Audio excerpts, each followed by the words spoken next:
क्या डर है अशोक जी? क्योंकि अगर जो पहले कह रहे थे कि आपने एजेंडा की लिस्ट नहीं दी, जब भी स्पेशल सत्र बुलाया जाता है यूजुअली कन्वेंशन रहा है, रूल नहीं कि आपको एजेंडा बता दिया जाता है कि ये एजेंडा है। तो ऑपोजिशन पहले ही इससे थोड़ा कंट्रोवर्सी हो गई थी कि आपने एजेंडा नहीं बताया।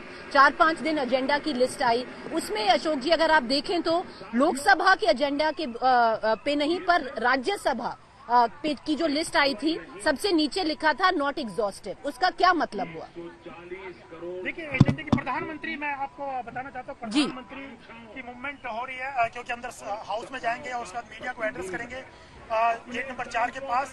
इसके अलावा फिर 11 बजे प्रधानमंत्री शुरुआत करने वाले हैं, जो 75 साल का संविधान सभा से लेके अब तक की संसद की यात्रा है उसको एड्रेस करने वाले हैं। तमाम मुद्दों को प्रीति उसमें छुएंगे, चाहे वो दूसरी सरकारों के कार्यकाल हो, अपनी सरकार के कार्यकाल हो, तमाम चीजों को वो एड्रेस करने वाले हैं और कहीं ना कहीं टोन सेट करेंगे। इनके भाषण में साफ तौर से दिखाएगी। चंद्रयान की चर्चा करेंगे और G20, क्योंकि अभी हाल ही में होके हटा है, काफी सक्सेस माना जा रहा है, तो उनकी चर्चा करेंगे। लेकिन सबसे बड़ी बात ये होगी प्रीति कि अभी भी विपक्ष को ये शक है कि जो एजेंडा आपने पब्लिक तौर पे बताया है, इसके अलावा भी उसके पीछे मंशा कुछ और है, छिपा हुआ एजेंडा कुछ और है। क्योंकि बहुत सारे सवाल उठ रहे हैं, वन नेशन वन इलेक्शन की बात हुई, विमेन रिजर्वेशन की बात हुई।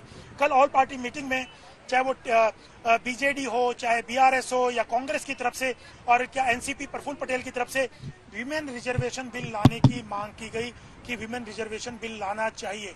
तो देखना होगा कि सरकार किस ढंग से आगे बढ़ेगी। जो एजेंडा सरकार ने पब्लिक किया, इसके अलावा क्योंकि कई ऐसे मौके देखे गए कि जो आपने एजेंडा सार्वजनिक किया उसके अलावा भी एजेंडा सरकार ऐड कर सकती है। तो लेकिन असली बात ये होगी प्रीति, 20 तारीख से संसद की कार्रवाई शुरू होगी। आज चर्चा होगी, 19 को नई बिल्डिंग में गणेश चतुर्थी वाले दिन सेंट्रल हॉल में प्रोग्राम होगा, उसके बाद नई बिल्डिंग में चले जाएंगे। लेकिन 20 से जो काम काज है, विधायिक कार्य है, उस पे संसद चर्चा करने वाली है। जो आप जिसकी चर्चा हो रही है अशोक जी कि जो ये नया बिल है, Mausami, I also want to bring you in but let cut across to Ashok ji first. ये जो नया बिल अगर कुछ नया लाए जो आपने पहले मेंशन नहीं किया है, जो एजेंडा है, वो कहाँ आ सकता है? वो सिर्फ राज्यसभा में आ सकता है या लोकसभा में भी आ सकता है? क्योंकि जो नॉन एग्जॉस्टिव वर्ड है वो सिर्फ राज्यसभा के एजेंडा में यूज हुआ है।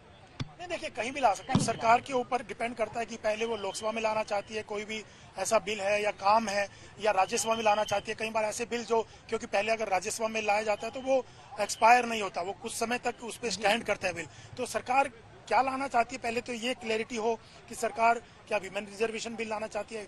विमेन रिजर्वेशन बिल राज्यसभा में पहले लाया जा चुका है और लोकसभा में लाना है, तो लेकिन वो सरकार किस ढंग से आगे बढ़ना चाहती है ये डिपेंड करता है। लेकिन सरकार के ऊपर डिपेंड करता है कि वो क्या बिल ला करके कहाँ पे इंट्रोड्यूस कराना चाहती है। सबसे पहले लोकसभा लाएगी या राज्यसभा लाएगी।